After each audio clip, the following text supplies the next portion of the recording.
Fala pessoal, vamos falar sobre fontes do direito do trabalho agora e eu já vou começar indicando um livro que para mim é o que melhor trata a respeito desse tema, que é um livro do ministro Augusto César Leite de Carvalho, o curso de direito do trabalho dele.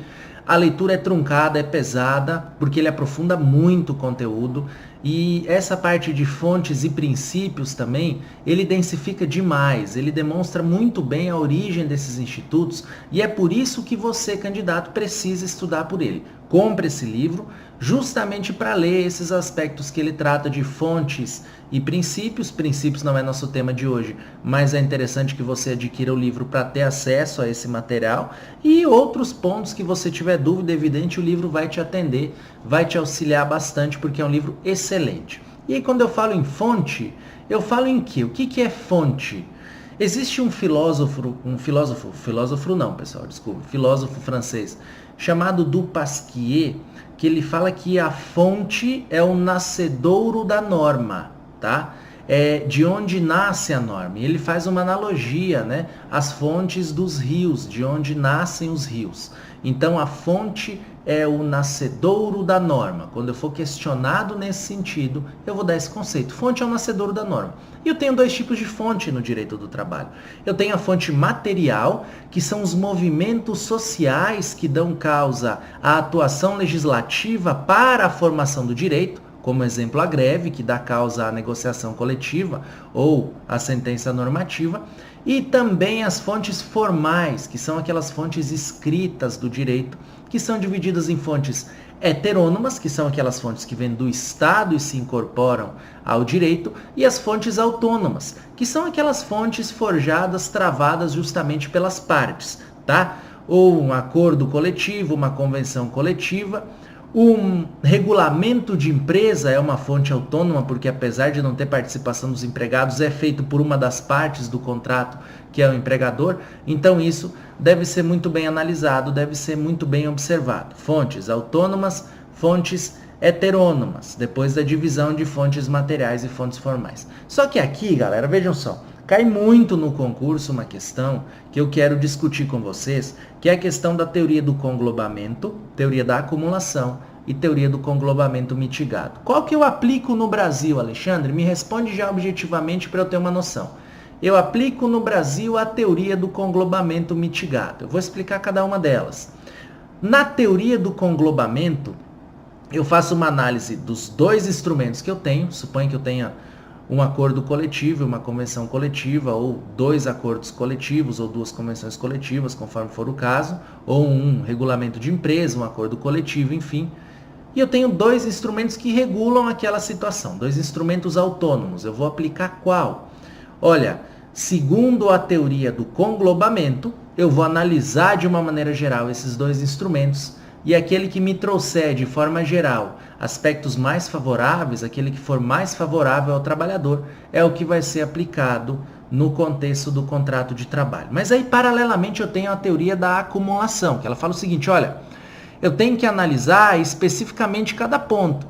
Então, no ponto do 13º, a convenção fala melhor do que o acordo no item 1. Só que o acordo fala melhor do que a convenção no item 2. Então, nesse contexto, eu vou poder aplicar os dois, eu vou poder acumular a aplicação desses dois institutos. A análise ela é tópica, mas apesar de tópica, eu posso, naquele tópico, como por exemplo o tópico do 13º, aplicar um dispositivo de um lado e um dispositivo de outro, acumulando os efeitos desses dispositivos, para que a norma mais favorável tenha o seu efeito mais impositivo, mais hipertrófico, mais denso aqui. Ou seja, eu valorizo a norma mais favorável de maneira mais contundente. E aí eu tenho uma terceira teoria, que é a teoria do conglobamento mitigado, que é adotada pelo Brasil, e que a base dela é a Lei 7.064, que eu tenho ela aberta aqui.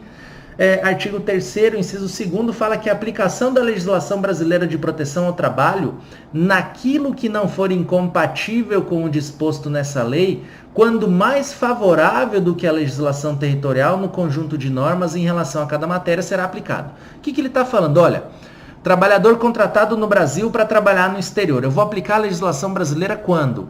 Quando no conjunto de normas em relação a cada matéria, a legislação brasileira for melhor que a legislação alienígena. Tá, Alexandre, você está falando para mim da teoria da acumulação. Durante muito tempo eu estudei isso aqui, eu não entendia qual era a diferença crucial entre acumulação e conglobamento mitigado. Galera, a diferença é a seguinte: a análise tópica no conglobamento mitigado, ou seja, a análise de determinado ponto, de determinado item, como no caso do 13º, ela é feita de forma uniforme em relação ao tópico. Eu não vou poder pegar o item A da convenção, aplicar em questão de 13º, e o item B da convenção e aplicar em questão de 13º. Eu não posso fazer isso.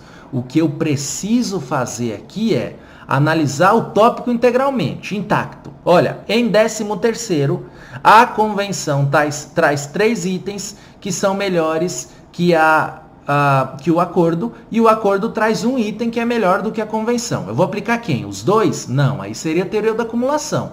Eu vou aplicar só a convenção, porque no conglobamento mitigado dela, e por que mitigado?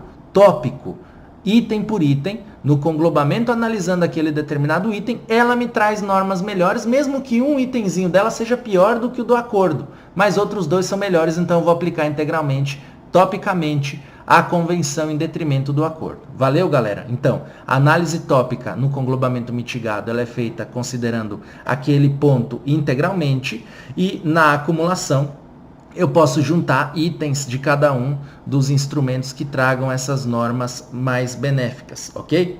E aí eu tenho uma questão de sentença para trabalhar com vocês aqui. Não posso deixar de fazer essa intersecção com prova de sentença, sobretudo num tema desses, denso e extremamente técnico, como é a questão do conglobamento, a questão das fontes, do conglobamento mitigado e da acumulação. Teve um problema numa prova do TRT da 6ª região de 2015, prova de sentença, que o examinador propôs uma situação, e nessa situação proposta pelo examinador teve um ponto bastante interessante que dizia respeito ao seguinte: olha, houve um desconto aqui, mas esse desconto não foi objeto de aquiescência individual por parte do empregado lá no ato da celebração do contrato. E em virtude disso, em virtude desse desconto regulamentar, mas não autorizado pelo empregado, ele não vai poder sofrer o desconto, o empregador vai ter que devolver o que foi descontado do salário dele. Aí vem o empregador e se defende, fala assim: não, tudo bem, não tem autorização individual, mas quando ele assinou o contrato, ele recebeu uma via do regulamento de empresa, deu um visto e me devolveu. Como que a jurisprudência majoritária se comporta aqui? A jurisprudência fala o seguinte: olha, quando você contrata um trabalhador e você institui lá na sua empresa um desconto regulamentar, você pode descontar do trabalhador sem que haja autorização específica individual desse trabalhador. Mas ele deve, no ato da contratação, ter recebido esse regulamento de empresa, ter lido, ter dado visto de recebimento do regulamento de empresa, para que assim ele se dê por ciente da situação. Ele deve obrigatoriamente ter feito isso. Porque se ele não faz isso, eu não posso descontar. Essa é a tese majoritária. Qual é a tese minoritária? Olha, a chancela do desconto em via regulamentar, ela só se opera numa questão, só se opera num ponto, só se autoriza numa situação. Desde que conste no contrato individual do trabalho, do trabalhador, a aquiescência e o conhecimento em relação àquele desconto. Essa tese derruba completamente o regulamento de empresa, a norma regulamentar, porque que razão teria haver uma norma regulamentar que precisa ser ratificada individualmente pelo empregado? Impossível, isso não acontece.